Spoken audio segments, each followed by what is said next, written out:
धर्मपुर नाम के राज्य में एक राजा राज करता था। वह बहुत नेक था। उसे अपने राज्य की प्रजा के सुख दुख की हमेशा चिंता रहती थी।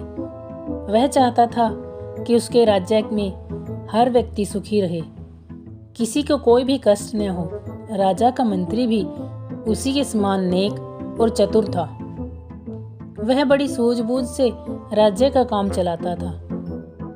उसे राज्य की एक एक बात की खबर रहती थी। रात को राजा अपने मंत्री के साथ वेश बदलकर अपने राज्य में घूमता और जानने का प्रयत्न करता था कि उसके राज्य में लोग कैसा जीवन बिता रहे हैं। वह दुखी लोगों की सहायता करता रहता था। उसके राज्य में चोरी और बेईमानी का नाम भी न था। राजा की प्रजा सुखी थी।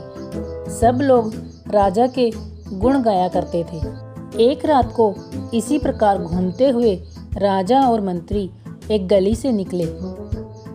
एक झोपड़ी में उन्हें किसी के कराहने की आवाज सुनाई दी।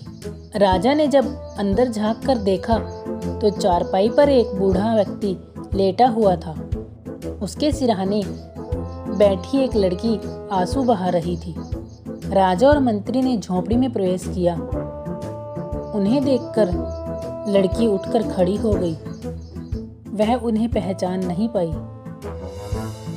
जब राजा ने पूछा कि तुम क्यों रो रही हो, तुम्हें क्या कष्ट है, तब लड़की ने उत्तर दिया, ये मेरे पिताजी हैं।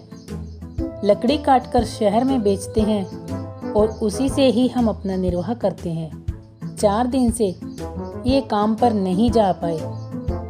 घर में न तो खाने को अनाज है और न इनके इलाज के लिए पैसे। राजा ने मंत्री की ओर देखा।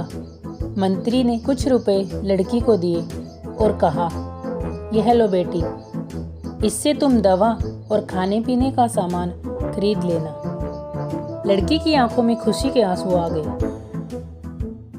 झोपड़ी से बाहर आकर राजा ने मंत्री से कहा, हमारे राज्य में अभी भी लोग दुखी हैं। इनकी गरीबी और बीमारी दूर करने का उपाय करो। मंत्री ने उत्तर दिया, महाराज, कल रात को हम इस गली में फिर निकलेंगे। उस समय सोने की मोहरों से भरी थैली इस घर की खिड़की से अंदर फेंक देंगे। इससे इन लोगों की गरीबी दूर हो जाएगी। इस प्रकार बातें करते हुए वे दोनों आगे चले गए। उन दोनों की यह बातचीत पड़ोस के एक बनिए ने सुन ली। वह बहुत लालची था। मोहरों की बात सुनते ही उसके मन में लालच आ गया। वह किसी भी तरह उन्हें पाने का उपाय सोचने लगा। सुबह होते ही वह उस बूढ़े के पास पहुंचा और बोला, बाबा, क्या यह झोपड़ी मुझे बेचोगे? मैं तुम्हें 1000 रुपये दूंगा। बूढ़ा आश्चर्य से उसे देखने लगा। इस छोटी सी झोपड़ी की कीमत 1000 रुपये? उसे चुप देखकर बनिए ने कहा, अच्छा 2000 ले लेना। लड़की होशियार थी। वह समझ गई कि इसमें जरूर कोई बात है। वह बोली, 2000 तो बहुत कम है। बात बढ़ते बढ़ते 5000 पर आई और सौदा पक्का हो गया। बनिए ने उन्हें 5000 रुपये दिए और झोपड़ी खरीद ली। अब वह उत्सुकता से रात की प्रतीक्षा करने लगा। मंत्री को अपने गुप्तचर के द्वारा इस बात का पता लग चुका था।